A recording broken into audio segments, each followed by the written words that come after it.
Hare Krishna, Hare Krishna. Bueno, bienvenidos, bienvenidas a todos, a todas. Vamos a cantar un poquitito para ir comenzando con esta charla acerca del Bhagavad Gita.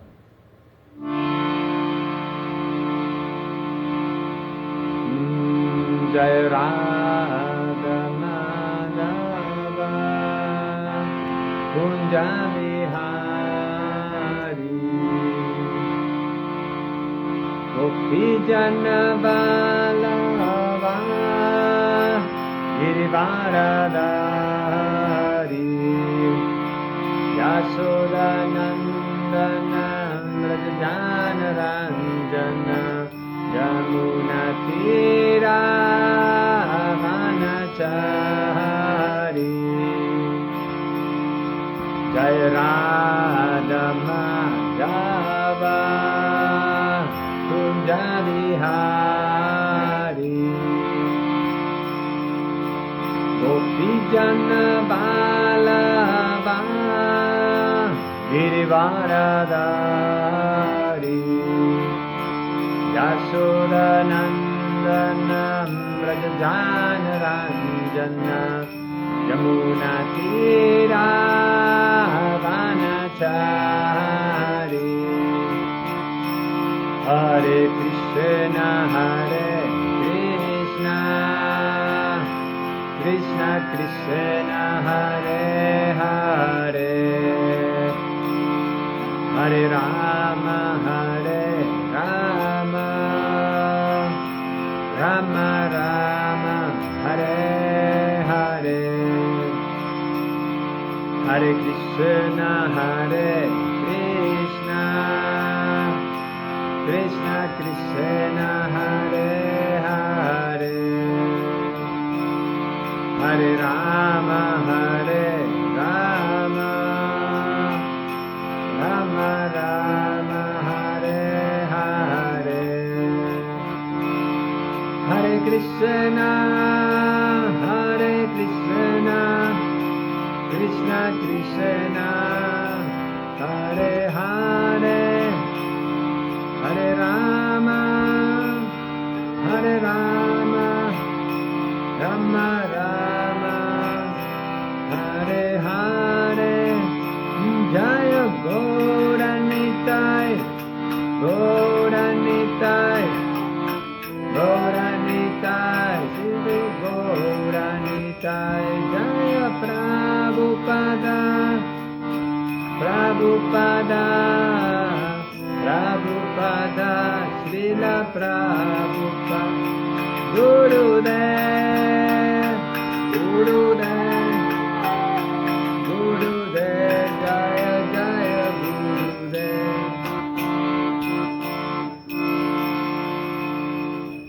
Jai Shri Suvarnitai ki Jai Jai Srila Prabhupada ki Jai Nitai Gaura Premanande Hari Hari.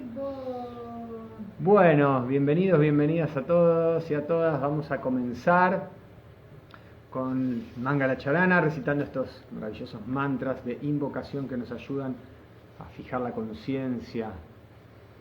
Om Ajnanati Mirandasya Gyananjana Shalakaya Chakshurun Militam Yena Tasmai Shri Gurave Namaha Shri Chaitanya Manovistam Sthapitam Yena Bhutale Swayam Rupa Kadamahyam Dadati Swapadantikam Vandeham Shri Guru Shri Yuta Padakamalam Shri Gurum Vaishnavamscha Shri Rupam Sagrajatam Sahagana Ragunatam Vitam Tam Sajivam Sadvaitam Savadutam Parijana Sahitam Krishna Chaitanya Devam Shri Radha Krishna Padam Sahagana Lalita Shri Vishakanditam Cha He Krishna Karuna Sindhu Dinabandhu Jagatpate Gopesha Gopika Kanta Radha Kanta Namostute Tapta Kanchana Gourangi Radhe Vrindavaneshwari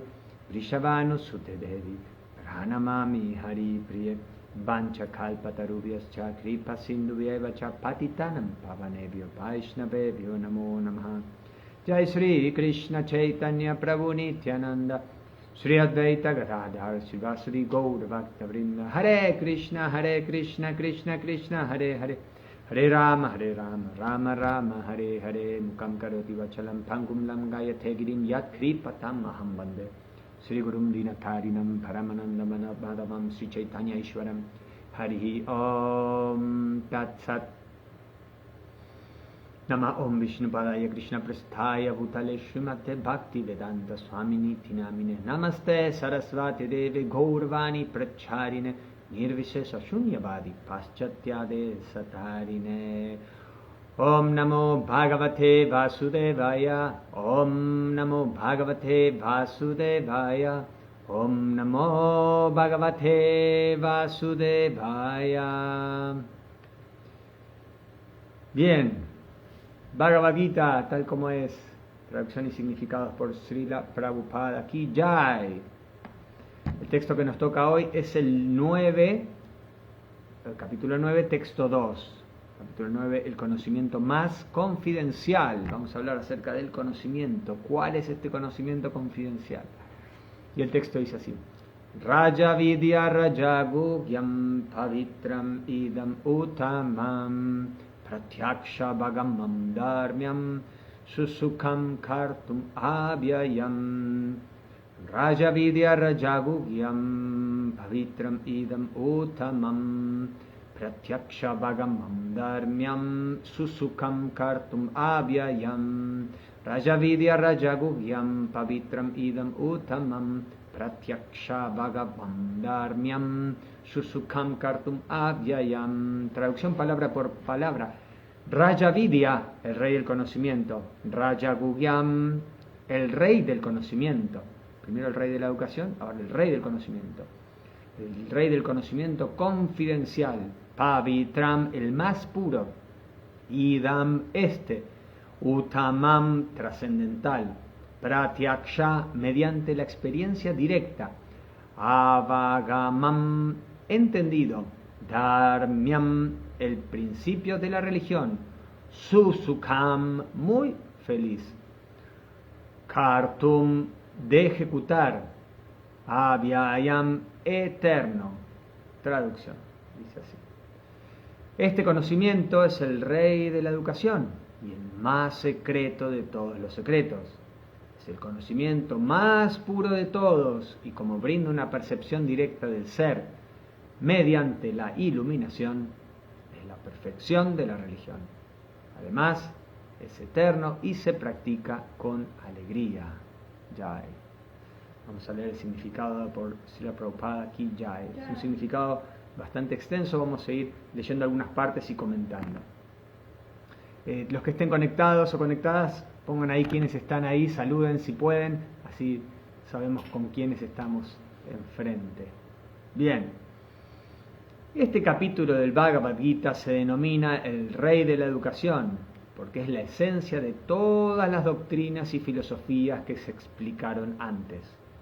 Entre todos los principales filósofos de la India se encuentran Gautama, Kanada, Kapila, Yajnavalkya, Sandilya y Vaishvanara. Y finalmente se tiene a Vyasadeva, el autor del Vedanta Sutra. Así que no hay escasez de conocimiento en el campo de la filosofía o del conocimiento trascendental. Ahora bien, el Señor dice que este 9º capítulo es el rey de todo ese conocimiento, la esencia de todo el conocimiento que se adquiere del estudio de los Vedas y de las diferentes clases de filosofías. Es el conocimiento más confidencial de todos porque el conocimiento confidencial o trascendental entraña el entender la diferencia que hay entre el alma y el cuerpo. Y el rey de todo el conocimiento confidencial culmina con el servicio devocional. Interesante, Srila Prabhupada, cómo va ahí desmenuzando este maravilloso texto que nos toca hoy, uno de los más importantes que tenemos en el Bhagavad Gita, porque va a dar algunas descripciones, Krishna, de qué es este conocimiento, cómo funciona, cuáles son algunas de sus características. Y aquí Srila Prabhupada habla acerca de ese conocimiento que tiene que ver, por un lado, con la parte de el conocimiento de que no somos el cuerpo, ¿no? En el capítulo 2 ya hemos visto acerca del Gaivie Sagunama y Mamma Maya Duratya ya Mame Vaye Prepayante Maya Metan Tarantite. Esta energía divina es difícil de superar, pero con el conocimiento uno puede hacerlo. Y en el 2.13 de Hinosmin Yata de Heka Umaram Yao Banam Yarata Ta de Hantara Praptir Dirasta Muyati. Krishna le va a explicar a Arjuna ya al comienzo del Bhagavad Gita, cuando Krishna prácticamente comienza a hablar, ¿no? Porque en el capítulo 1 casi no dice nada, pero en el capítulo 2 ya empieza a impartirle conocimiento a Arjuna y va a decir eso, que así como en este cuerpo, ¿no? Que en este cuerpo pasa de la niñez a la juventud y luego a la vejez, así mismo el alma pasa a otro cuerpo al momento de la muerte. Dice que la persona sensata no la confunde ese cambio. Entonces el ABC de la conciencia de Krishna, el A es: no somos este cuerpo.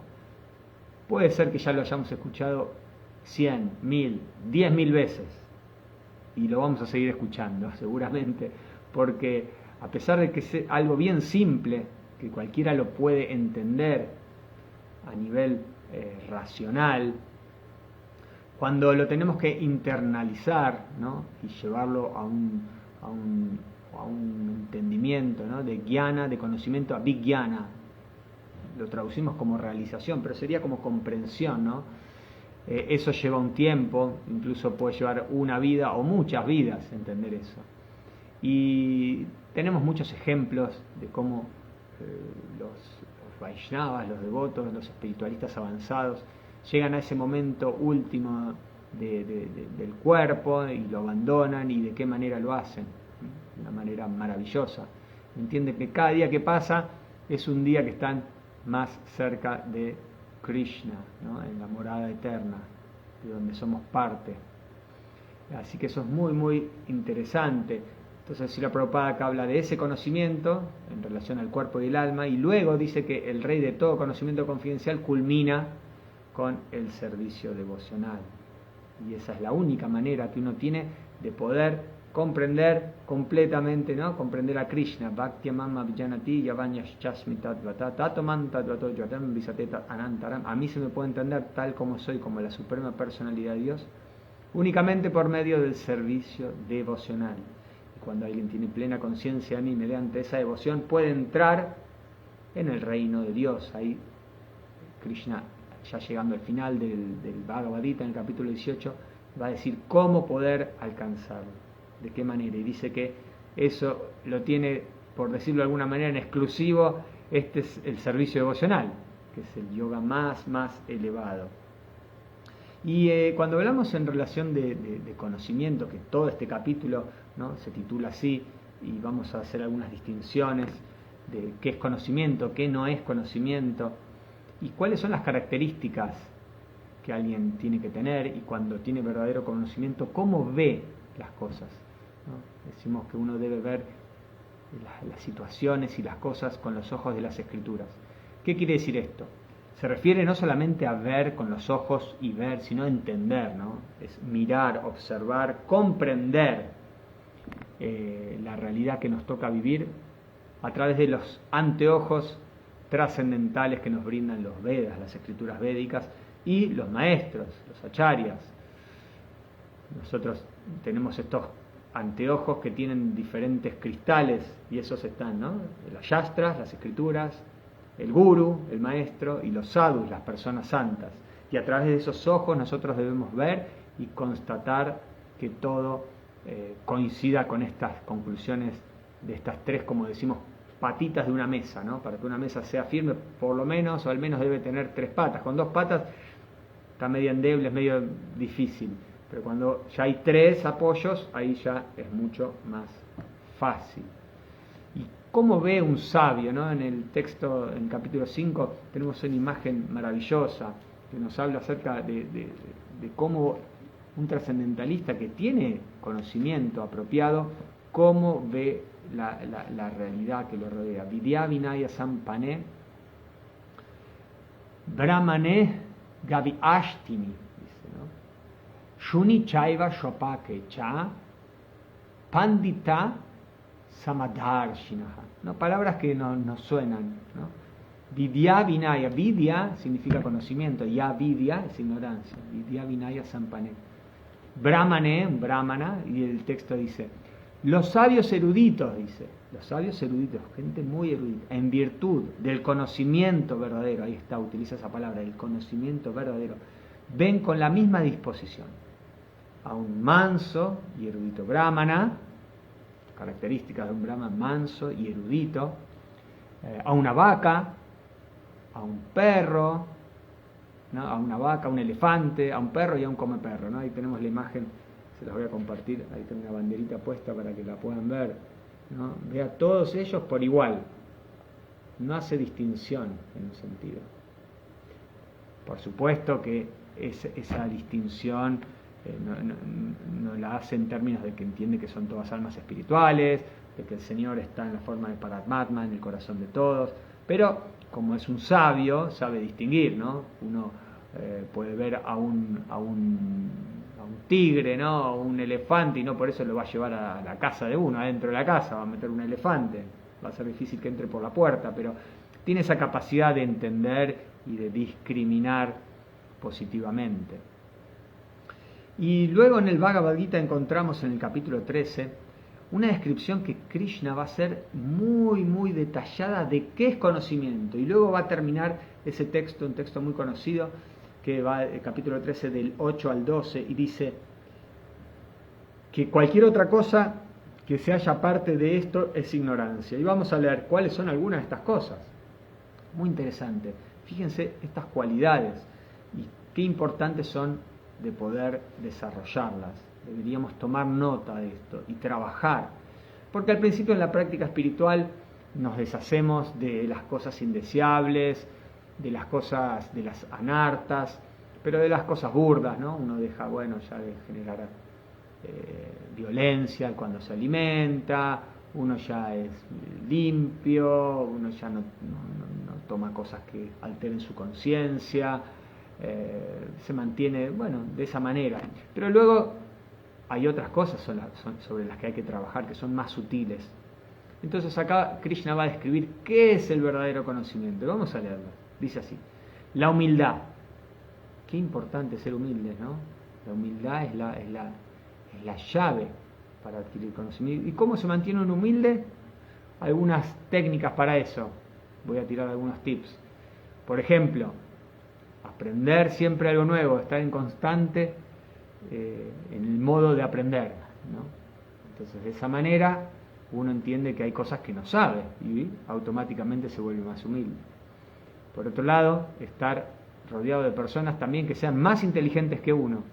Se dice que si uno está en una habitación o en una sala donde es el más inteligente, está en la sala equivocada. Y si uno está en una sala en la que es el menos inteligente, también está en la sala equivocada. Por lo tanto, estar rodeado de personas más inteligentes lo mantiene uno humilde. Y por otro lado, ponernos metas que no sean tan fáciles de alcanzar, es decir, que nos tengamos que esforzar. Y eso hace que uno se mantenga en un estado bien humilde. La ausencia de orgullo, qué importante, ¿no? El orgullo. El orgullo está basado básicamente en la falsa identificación. En realidad muchas de estas características se basan en una identificación equivocada de quién es uno. Entonces la falta de orgullo, ese orgullo en el que me creo yo el hacedor, el que entiendo o pienso que mis cualidades fueron totalmente desarrolladas por mí, no tienen nada que ver las bendiciones o la misericordia o Krishna detrás de todo eso, ¿no? El orgullo nos arruina, el orgullo, porque de alguna manera es como que uno pone en el corazón su falsa identificación, su ego falso, su ahankara, lo que verdaderamente no es, pero uno se identifica con. ¿Y qué es lo que hace? Pone a los costados de eso dos guardianes que custodian esa falsa identificación con lo que nos creemos. ¿Y cuáles son esos? La mente y la inteligencia materiales, ¿no? Están ahí custodiando y protegiendo esta falsa identificación. Y a veces lo hacen a cualquier precio, a cualquier costo, ¿no? Llegando hasta a mentir. Incluso pueden llegar, hay personas que cuando se ven tan amenazadas, pueden llegar incluso a matar. Entonces debemos estar bien atentos de no identificarnos con eso. Entonces la ausencia de orgullo, la no violencia, dice la tolerancia, importante la tolerancia, ¿no? Cuando hablamos de violencia, hablamos no solamente de violencia física, eso es un aspecto. De hecho, muchas veces una violencia física, ¿no?, puede tener una consecuencia en el momento, un dolor, porque alguien, no sé, le dio una cachetada a otro y me dolió un poquito. Pero las palabras pueden hacer mucho, mucho más daño que algo físico. Y debemos estar muy, muy atentos a eso, ¿no? La lengua es como una espada, puede generar cicatrices aún más profundas que un golpe o un arma así de corte, que puede tardar años en cicatrizar o incluso vidas. Por eso es muy importante lo que decimos, para no generar violencia. Y la tolerancia, ¿no? La tolerancia, ¿no? Hay una frase que me gusta mucho y trato de repetírmela a mí mismo para aprenderlo. Dice: la grandeza de uno se mide según la habilidad que uno tenga de tolerar situaciones provocadoras. Ahí está la prueba, ahí nos ponemos a prueba cuando suceden cosas, y ahí es donde debemos ser unos auténticos espiritualistas, unos guerreros y guerreras espirituales. Luego la sencillez, ¿no? Los sabios, las personas así avanzadas que tienen verdadero conocimiento, son sencillas. Srila Prabhupada nos dio el ejemplo. Decía: vida simple, pensamiento elevado. Y por supuesto que esa vida simple, como dijimos varias veces, va a estar determinada no en términos absolutos, sino relativos. ¿Qué quiere decir esto? Relativo a la realidad de cada uno, a su karma pasado, a las costumbres con las que viva, a las necesidades que tenga, a su condición psicofísica, emocional y demás. Entonces, para lo que alguien puede ser algo sencillo, para el otro puede ser algo opulento, o viceversa, ¿no? Entonces podemos encontrar, porque es un estado de conciencia también, no solamente es algo externo. Por eso dije que no se lo debe medir en términos absolutos, como este vive así y este vive así, entonces este es sencillo y este no es sencillo. No. En las escrituras tenemos un montón de ejemplos de grandes reyes con una opulencia material increíble que no nos podemos ni imaginar, pero a la vez eran muy, muy sencillos y muy, muy austeros. Entonces no debemos confundir ese término y creer que humildad o sencillez tiene que ver con cuestiones de externas solamente, ¿no? El acudir a un maestro espiritual genuino, eso también es conocimiento.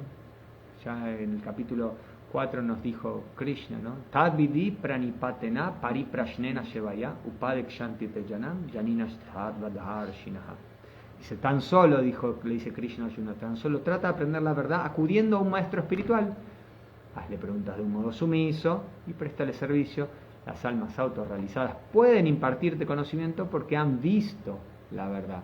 Entonces, cuando hablamos de conocimiento debemos saber dónde buscarlo, quién es un medio transparente para impartirnos conocimiento y con qué actitud. En ese texto del capítulo 4, el texto 34, nos dice cuál es la actitud que debemos tener, ¿no? Y de nuevo dice, la humildad, la sumisión bien entendida, ¿no? Tenemos que entender bien los conceptos para no cometer errores ni permitir que sucedan cosas que no son apropiadas. Entonces, sumisión uno puede escuchar, pero no es una sumisión ciega ni tonta, ¿no? Debe estar apoyada en un entendimiento y una comprensión y una inteligencia. Bien, entonces acudir a un maestro espiritual. La limpieza, ya hablamos un poquito. La constancia es algo fundamental, ¿no? La constancia se denomina que está dentro de la modalidad de la bondad. Tenemos las tres modalidades: bondad, pasión, ignorancia, rajas, tamas y sattva. Y la bondad tiene que ver con la constancia. A veces es fácil comenzar algo, también a veces es fácil terminar o detenerse o largar lo que estaba haciendo, pero mantenerse es lo más difícil. Y en este proceso de la conciencia de Krishna es justamente lo más importante. No es una carrera de corta distancia, es una maratón de toda la vida. Incluso puede llegar a ser de varias vidas, si es que no completamos con éxito al final de esta vida.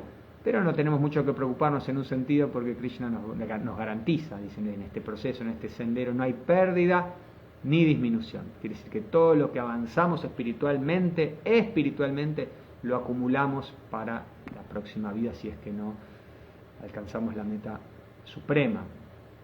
Es decir, que debemos confiar plenamente en eso. No hay pérdida ni disminución. Es una cuenta de un banco que nunca quiebra. Bien, el autocontrol, ser autocontrolado también es otra característica, ¿no? De eso justamente un Goswami es aquel que controla sus sentidos. Y muchas veces hablamos de control y de represión, ¿no? A veces un control de los sentidos, o hay que reprimir, pero no, ¿por qué te reprimís de no comer esto, de no hacer lo otro? No es represión, es autocontrol. Y eso es totalmente diferente. ¿Por qué? Porque en uno interviene la inteligencia, ¿no? Uno está haciendo algo basado en un principio superior, que entiende que es bueno, que lo comprende. Entonces, tener control sobre uno mismo es muy importante. La renuncia a los objetos del goce de los sentidos. Uno ya no disfruta separadamente de Krishna, de Dios. Uno se acopla al plan de Dios y disfruta con él. Y de hecho, justamente, el resultado es completamente diferente. Mientras que la complacencia de los sentidos separados de Krishna nos contamina y nos degrada, cuando nosotros utilizamos nuestros sentidos en el servicio a Krishna, se producen dos efectos colaterales, ¿no? ¿Cuáles son estos?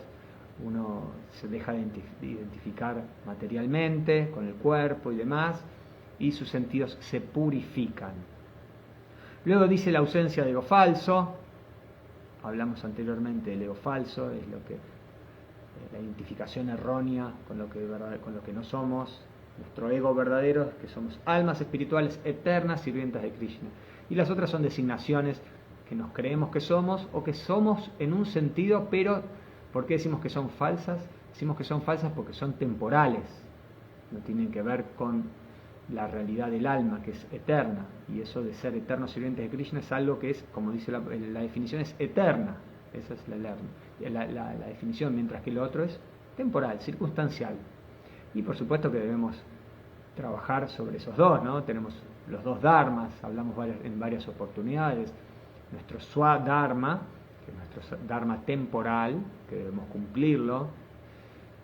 Y por el otro lado tenemos nuestro Sanatana Dharma, nuestro deber eterno, que es justamente eso, ser eternas sirvientes de Krishna. Y los dos deben transitarse al mismo tiempo. Y eso es lo maravilloso de este proceso de la conciencia de Krishna. Krishna nunca habla acerca de que no, hay que dejar esto, no. Llegando al final va a hablar de Sarva Dharma Parityaja, abandona todas las variedades de religiones y tan solo entrégate a mí. Pero lo hace de una manera en que debemos comprenderla bien. Seguramente más adelante alguien va a hablar acerca de ese texto. Luego dice la percepción de lo malo del nacimiento y la muerte. Claro, estar conscientes de eso, de que esto de nacer y morir no es algo muy divertido. ¿Quién quiere volver a ser chiquitito de nuevo, a no poder comunicarse, ¿no? Que le salgan los dientes, que no pueda expresarse de manera apropiada, que tenga que depender tanto de otros? Es algo que mejor, ya lo pasamos, mejor ahora tratar de no tener que nacer de nuevo. Y la fórmula es esa, ¿no? Dedicarse al servicio devocional y recordar a Krishna siempre y abandonar el cuerpo y ya no tener que volver a nacer. Y luego dice la vejez y las enfermedades también, ¿no? Nacer, ¿no? Uno nace, crece, enferma, muere. Nadie quiere padecer de eso. El estar libre del enredo de los hijos, la esposa, el hogar y los demás. Es un tema que podríamos desarrollar en otra charla, pero tiene que ver más con eso, ¿no? Con nuestro swadharma, que por supuesto lo debemos hacer de manera responsable, muy, muy responsable, pero al mismo tiempo entender que son lazos temporales y conectarlos a nuestros familiares, a nuestra esposa, a nuestros hijos y a nuestro hogar con Dios. Krishna tiene que ser el centro y de esa manera todo fluye y la relación con la esposa es maravillosa, la relación con los hijos es maravillosa y la casa se vuelve un lugar maravilloso, como un templo. Bien, la ecuanimidad en medio de los eventos agradables y desagradables, ¿no? Ya Krishna habló en el Bhagavad Gita, Matras Parsastu Kaunteya Shitoshna Sukadu Kala Agama Paino Nityastam Sitiksha Svabarata, dice la aparición temporal de la felicidad y la aflicción y su desaparición a su debido tiempo, dice que son como la aparición y la desaparición de las estaciones del invierno y del verano, y uno debe aprender a tolerarlos sin perturbarse. Entonces, ¿cómo debemos mantenernos de una manera ecuánime cuando pasa? Externamente podemos vernos un poquito perturbados, pero solo externamente. En el eje uno entiende cómo funcionan las cosas y no se deja perturbar en lo profundo. La devoción constante y pura en mí, Krishna sigue diciendo que eso es conocimiento, siempre estar dedicado constantemente en la devoción a Krishna. El ambicionar vivir en un lugar solitario, tenemos ese punto, ¿no? Como vivir en un lugar cerca de la naturaleza, y la importancia, cómo nos ayuda a tener una conciencia más de Krishna. Y por supuesto que vivimos en las ciudades, pero con un objetivo. La vida en la ciudad es principalmente para compartir con otros la vida espiritual, para hacerles llegar a otros este conocimiento. Eso es básicamente la austeridad que se hace por el hecho de vivir en una ciudad donde hay mucha gente, tránsito, y bueno, todas las cuestiones que ya todos sabemos. Entonces, el precio que pagamos para eso es para complacer justamente a Krishna, al maestro espiritual, para compartir con otros, para acercar a más almas condicionadas de vuelta con su Padre, con Dios. Y esa es, digamos, la razón fundamental por la que uno debería vivir en una ciudad. Si no lo hace, bueno, no está pagando, digamos, un precio muy alto. Pero si se compromete y está conectado con eso, las bendiciones llueven y uno puede avanzar muy, muy rápidamente. Luego continúa diciendo algunas cosas más acerca de qué es conocimiento. Dice, el estar desapegado de las masas, justamente lo que decíamos recién. El aceptar la importancia de la autorrealización, entender que es algo muy importante trabajar sobre nosotros. De hecho, es el trabajo más importante que tenemos. Y el trabajo material que tenemos para poder sustentarnos, para poder pagar la comida, la luz, el gas, el teléfono, las cosas que tenemos para poder vivir, esas debe ser un medio justamente para poder cultivar la autorrealización. Eso es nuestro negocio principal y todo lo demás debe ser sirviente de este negocio. Son unidades de negocio para la principal, que es desarrollar la conciencia. Después dice, y la búsqueda de la filosofía de la verdad absoluta, eso es conocimiento, inquirir acerca de la verdad absoluta. Y todo eso, dice Krishna, yo declaro que es conocimiento, todo lo que acabamos de decir. Y cualquier otra cosa que haya parte de eso es ignorancia. Lo sella, dice, algo que está fuera de esto es ignorancia. Luego si la Prabhupada continúa, dice, por lo común a la gente no se la educa en lo que se refiere a ese conocimiento confidencial, sino que se la educa con el conocimiento externo. Hace una distinción, ¿no? Conocimiento externo. En lo que respecta a la educación ordinaria, la gente está ocupada en muchísimos departamentos: políticos, sociales, físicos, química, matemática, astronomía, ingeniería, etc. Hay muchos departamentos del conocimiento por todas partes del mundo y muchas universidades inmensas. Pero, dice Srila Prabhupada, desafortunadamente no hay ninguna universidad ni instituto educativa en la que se imparta la ciencia del alma espiritual. Sin embargo, el alma es la parte más importante de este cuerpo. Sin la presencia del alma, el cuerpo carece de valor. Aún así, la gente le está dando mucho énfasis a las necesidades corporales de la vida, sin preocuparse por el alma, que es vital. Sí, vemos muchas publicidades, muchas cosas que son para adornar y decorar el cuerpo y mantenerlo. Pero el cuerpo es perecedero, el cuerpo va a morir. Por supuesto que uno debe cuidarlo, pero no debemos perder el rumbo y desatender lo que es verdaderamente importante, ¿no? Está la historia, se cuenta la historia de un hombre que tenía un lorito y lo tenía en una jaula, hermosa era la jaula era de oro. Y él todos los días se ocupaba de lustrarla, barrote por barrote, esta jaula, que brillara, que esté hermosa. Y bueno, y al lorito mucho no le daba de comer. El lorito pobrecito quería comer, pero no le daba mucho de comer, y todos los días sí se ocupaba de lustrarla y pulirla. Y fueron pasando así los días y las semanas, y luego de un tiempo, el lorito, ¿qué pasó? El lorito se murió porque no le dieron de comer. De la misma manera nos puede suceder a nosotros. Si nosotros no alimentamos el alma y cuidamos solamente el cuerpo, lo que puede pasar es eso, que exista la muerte espiritual. ¿Qué significa esto? Que sí, estamos vivos, sí, el alma está viva, el cuerpo, pero en realidad no, es como estar muerto en vida, porque al menos que desarrollemos vida espiritual, el hecho de estar vivo no nos sirve para nada. De hecho, nos degrada porque cada vez nos enredamos más y cada vez nos vamos acumulando reacciones que no son favorables. Entonces, qué importante esto, ¿no? Entender eso, cómo alimentar el alma, ¿no? Es lo más importante, dice acá Srila Prabhupada, es lo que da vida. Entonces vemos muchas publicidades, la gente gasta cientos de miles en cirugías, en peluquerías, en manicurías, en ropa, un montón de cosas. Por supuesto uno debe verse bien, pero recordemos, como decíamos antes, la sencillez. No, uno se pone más grande, y sí, el pelo se pone más blanco. ¿Qué vamos a hacer? Es así, es natural, es normal. El mundo generó ciertos estereotipos de que no, la vejez es algo malo, pero es algo natural, que todos vamos a pasar por eso y hay que aceptarla con alegría. Y si nos vemos así, no hay ningún problema, porque por un lado tenemos eso, que somos almas espirituales, eternas. Entonces cuando nos vemos de una manera que vamos envejeciendo, como el alma es eterna y el cuerpo no, nos sentimos mal.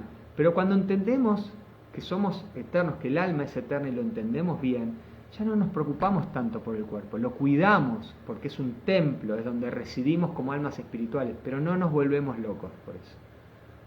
No desatendemos nuestra práctica espiritual en aras de mantener el cuerpo físico de tal o cual manera, más que todo la parte externa.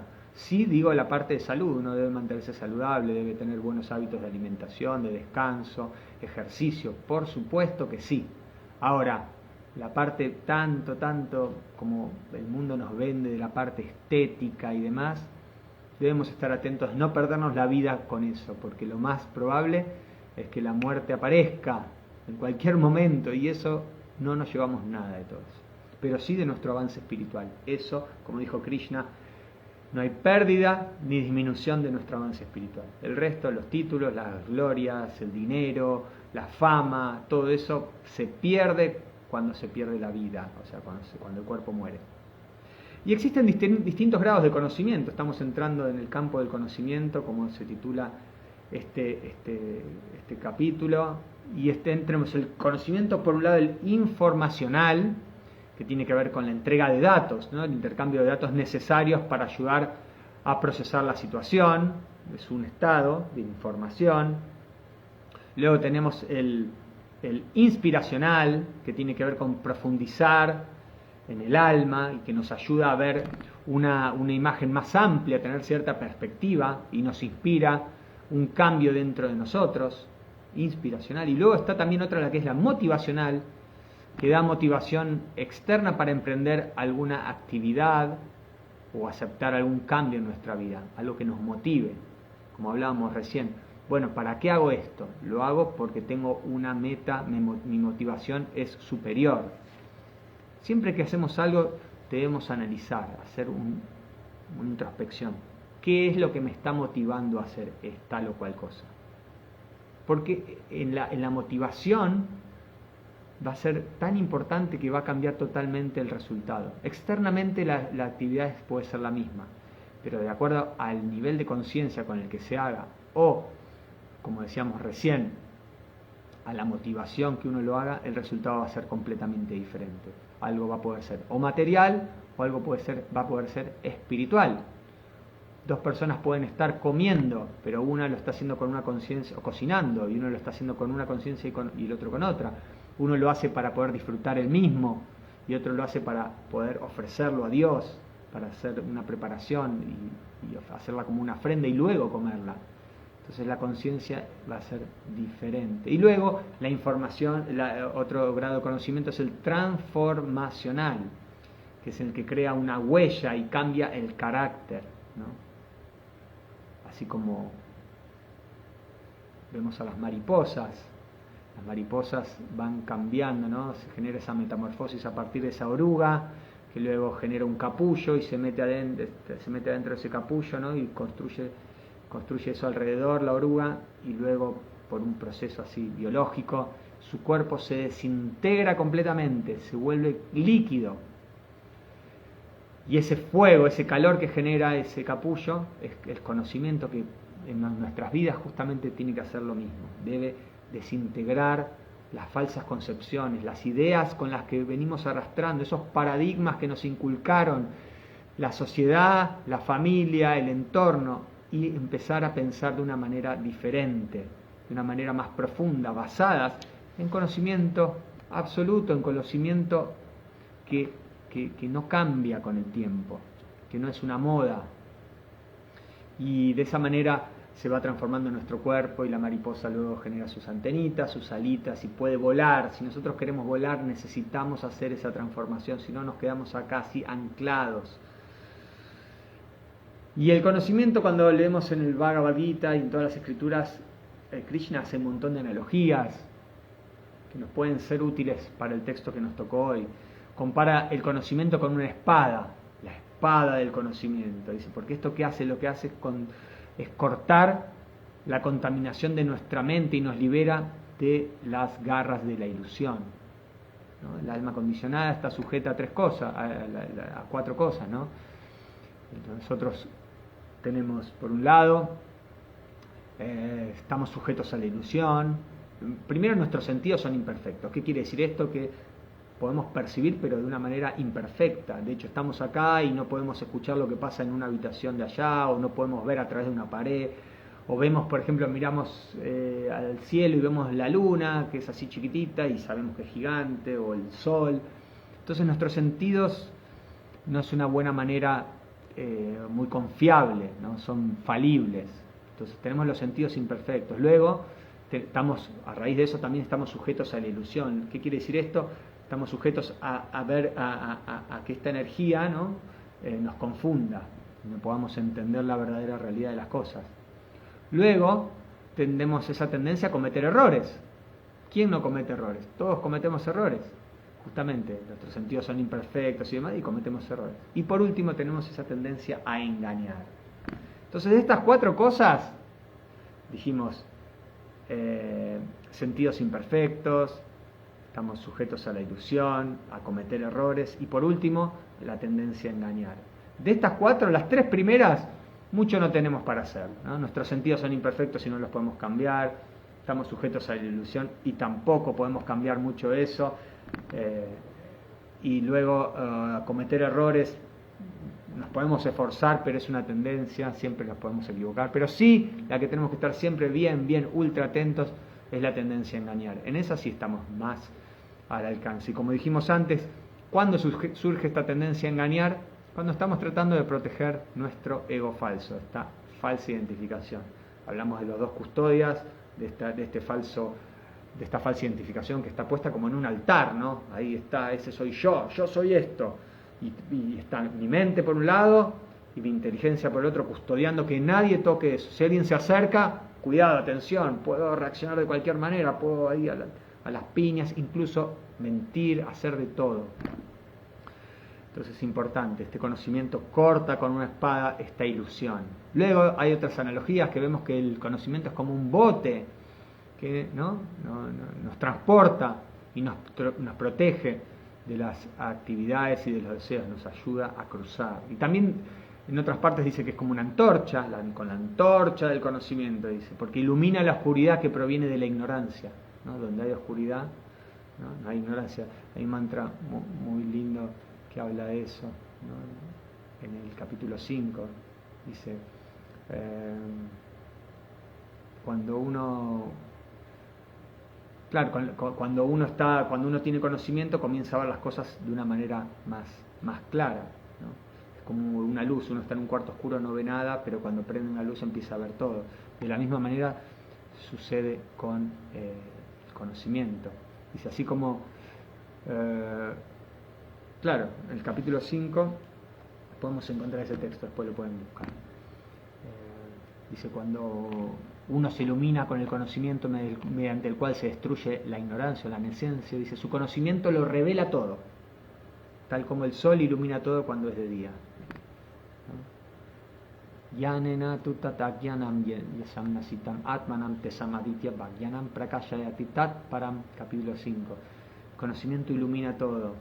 Y por último también habla acerca del fuego, que el fuego dice que quema, otra analogía, quema los impedimentos de las cosas y destruye el karma también. El conocimiento es tan poderoso, así funciona.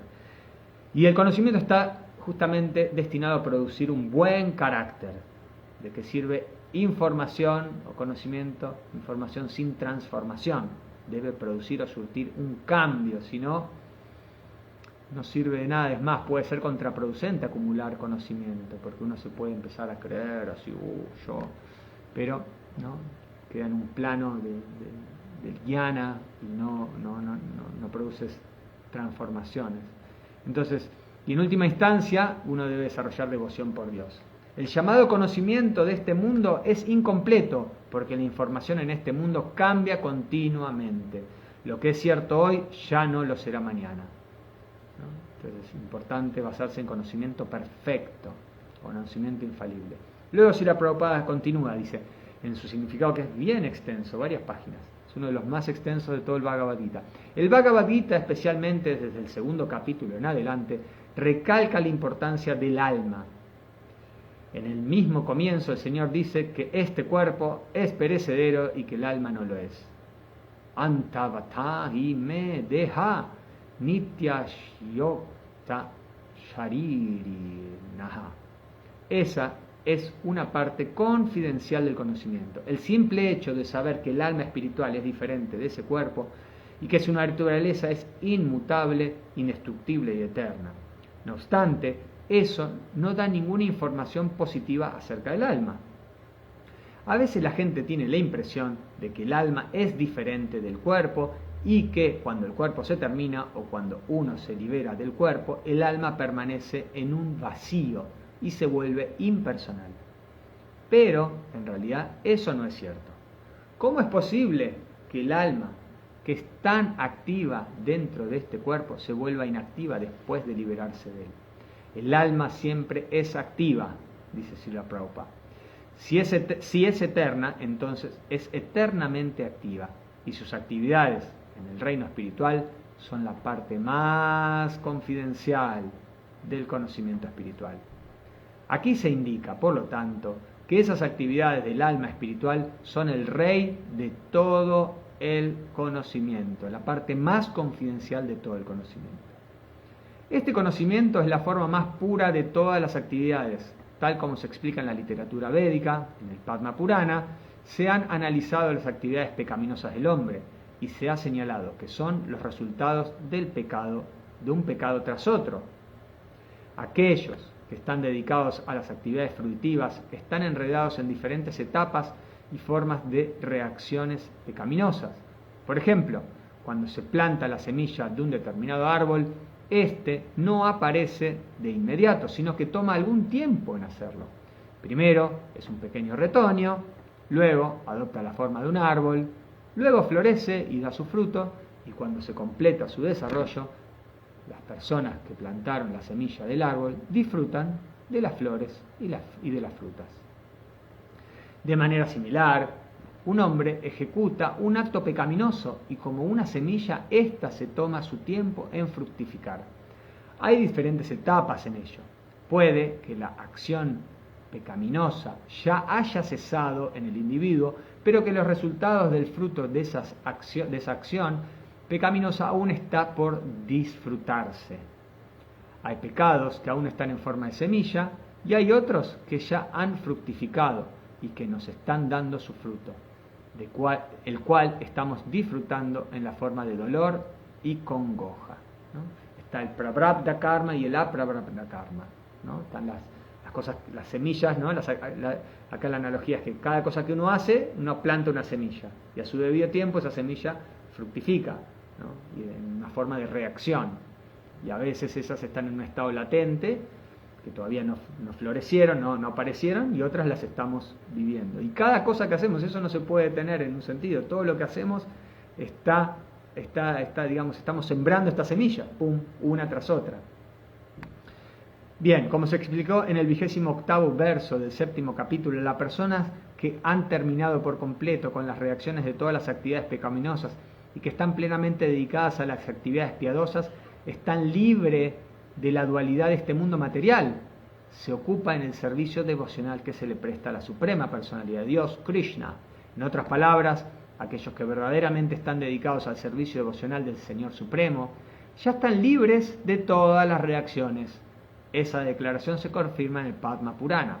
Aprarabdha palam papam kutam vijam palon mukam krame naiva praliyeta vishnu bhakti ratat manam. Recién hablamos de prarabdha y aprarabdha. Ahora vamos a leer la traducción de eso. Dice: en aquellos que están dedicados al servicio devocional que se le presta a la suprema personalidad de Dios, todas las reacciones pecaminosas, bien sea que haya fructificado, que estén almacenadas o que se encuentren en forma de semilla, gradualmente se desvanecen. Es una buenísima noticia esto, tenemos que celebrar por esta noticia que nos está dando acá el Padma Purana. Por lo tanto, la potencia purificadora del servicio devocional es muy fuerte y se denomina Pavitram Uttama, lo más puro de todos. Uttama significa trascendental.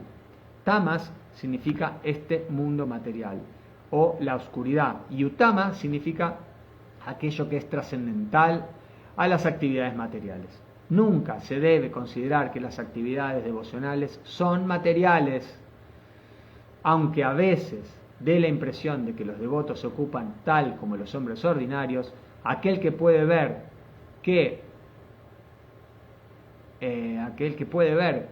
y que está familiarizado con el servicio devocional sabe que las actividades devocionales no son actividades materiales. Todas ellas son espirituales y devocionales y no están contaminadas por las modalidades de la naturaleza material.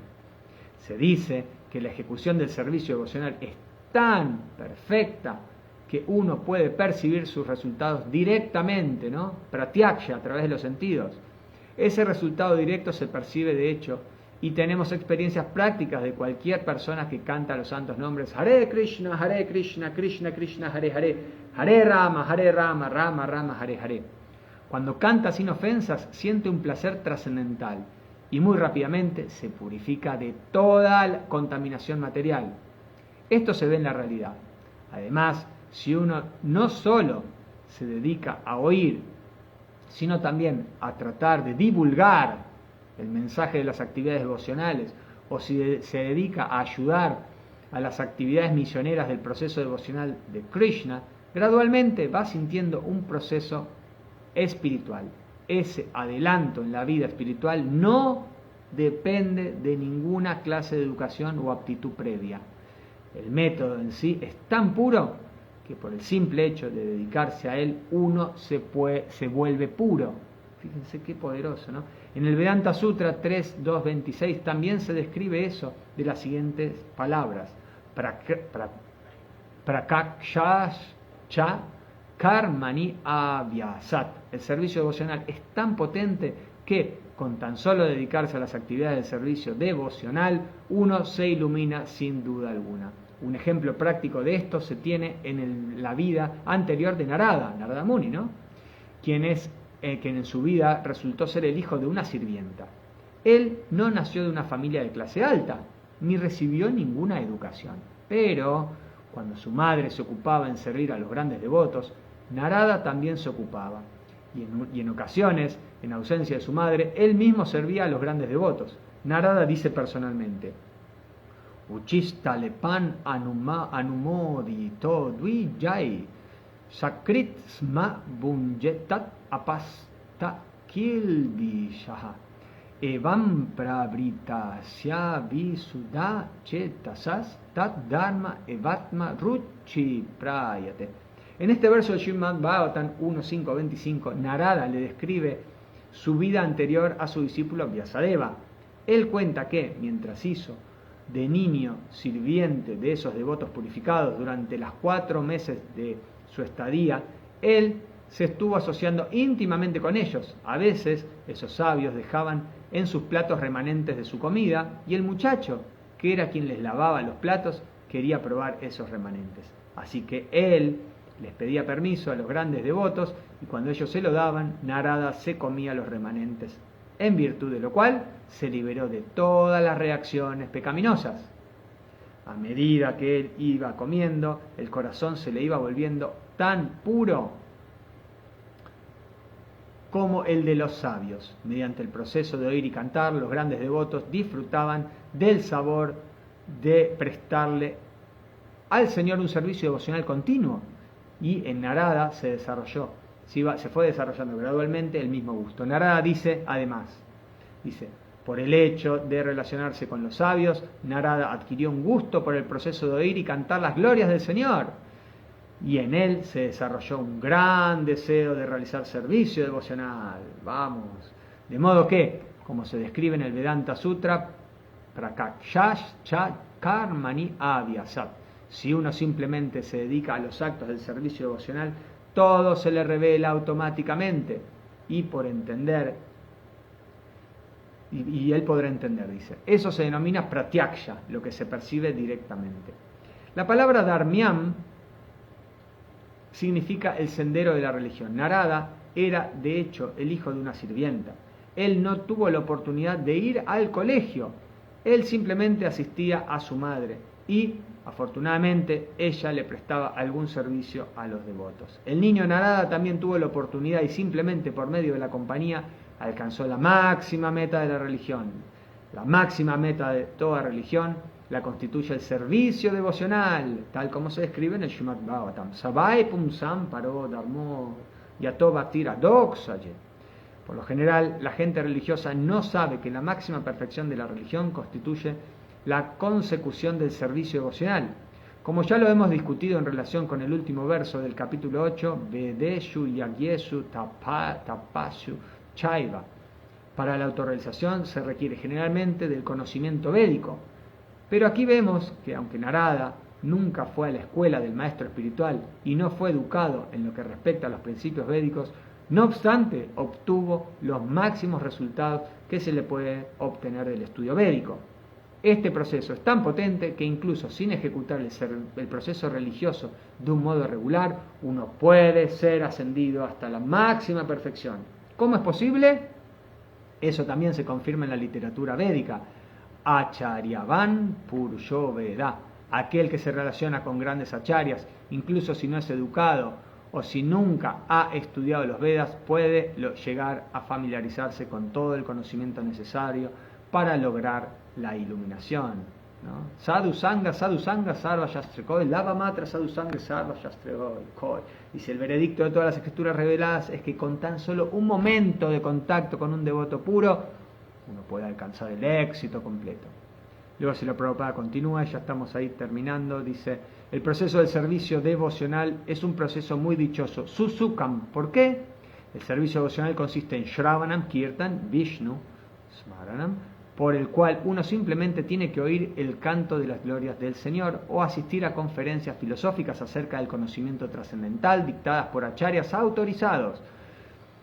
Con solo sentarse uno puede aprender. Luego uno puede comer los remanentes de la comida que se le ofrecen a Dios, platos buenos y sabrosos. El servicio devocional es dichoso en cada etapa. Uno puede ejecutar servicio devocional incluso en medio de la mayor pobreza. El Señor dice, Patram pushpam palam toyam. Él está dispuesto a aceptar cualquier clase de ofrenda que le haga el devoto, sea lo que fuere, incluso una hoja, una flor, un pedazo de fruta o un poco de agua, todo lo cual se consigue en cualquier parte del mundo. Puede ofrecerlo cualquier persona, sea cual fuese su posición social, y ello será aceptado si se ofrece con amor. Hay muchos ejemplos de ello en la historia.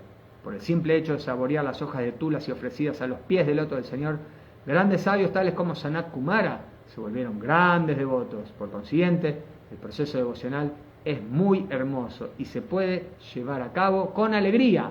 Dios acepta únicamente el amor con el que las cosas se le ofrecen a Él. Así se dice que este servicio devocional existe eternamente. No es como lo describen los filósofos mayavadis, aunque a veces ellos emprenden un supuesto servicio devocional, creen que mientras no se liberen van a continuar realizándolo. Pero al final, cuando se liberen, se volverán uno con Dios. Esa clase de servicio devocional temporal y contemporizador no se acepta como servicio devocional puro. El verdadero servicio devocional continúa incluso después de la liberación. Cuando el devoto va al planeta espiritual del reino de Dios, ahí también se dedica al servir al Señor Supremo. Él no trata de volverse uno con el Señor Supremo. Como se verá en el Bhagavad Gita, continúa así la Prabhupada, el verdadero servicio devocional comienza después de la liberación. Después de que uno se libere, cuando uno se sitúa en la posición Brahman, Brahma Bhuta, comienza el servicio devocional de uno. Samasarve subute su mad bhaktim lavate param. En el capítulo 18 dice eso. Nadie puede llegar a entender a la suprema personalidad de Dios mediante la ejecución de karma yoga, jnana yoga, ashtanga yoga o cualquier otro yoga independientemente. Puede que mediante esos métodos yógicos uno progrese un poco hacia el bhakti yoga, pero si no se llega a la etapa del servicio devocional, no se puede entender lo que es la personalidad de Dios.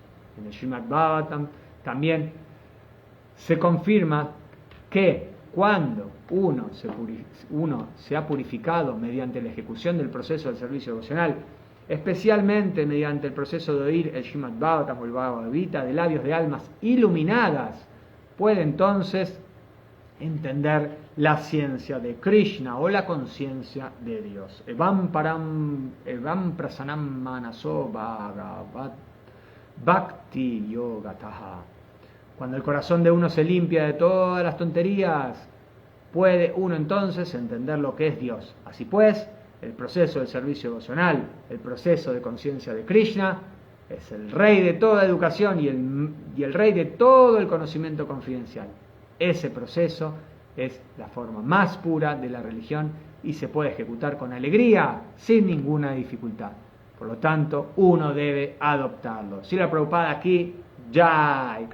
Muchas gracias a todos y a todas por estar ahí tan atentamente. Un significado bastante largo, se los recomiendo que lo lean porque da para hablar horas sobre esto. Traté de hacerlo lo más condensado posible. Gracias a todos por estar ahí y seguimos ahí en contacto. Hare Krishna.